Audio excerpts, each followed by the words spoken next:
আসসালামু আলাইকুম everyone, welcome back to my channel. আশা করছি আপনারা সকলেই ভালো আছেন। তো গাইস, বরাবর মতো আবার হাজির হলাম নতুন আরও একটি রেসিপি নিয়ে। আজকে শেয়ার করব নুডলস আর পাউরুটি দিয়ে অসম্ভব মজাদার একটি পকোড়া।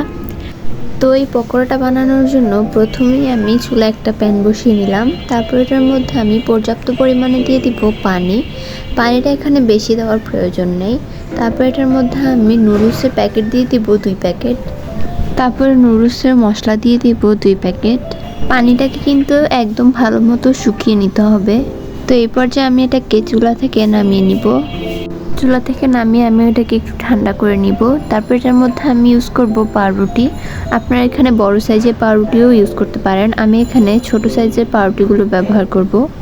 এই পাউরুটিগুলোকে এখন আমরা ছোট ছোট টুকরা করে কেটে নিব।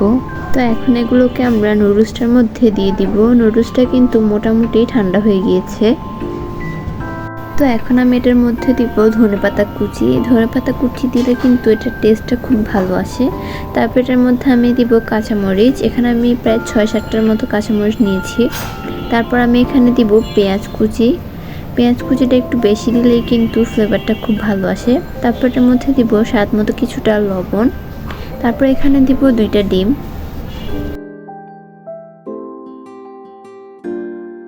ডিমটা দেওয়ার পর সবগুলো উপকরণকে আমরা খুব ভালো মতো মিশিয়ে নিব।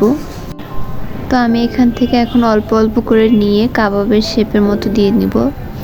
তো সবগুলো পকোড়াকে আমি এরকম করে বানিয়ে নিব। তারপর এগুলোকে আমরা তেলে ভাজবো।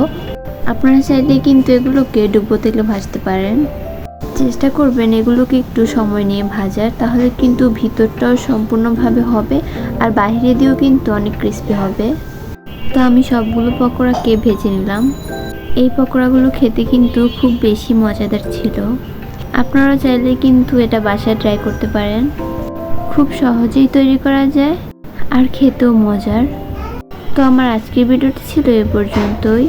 দেখা হবে পরবর্তী কোনো ভিডিওতে। সে পর্যন্ত সবাই ভালো থাকবেন, সুস্থ থাকবেন। আল্লাহ হাফেজ।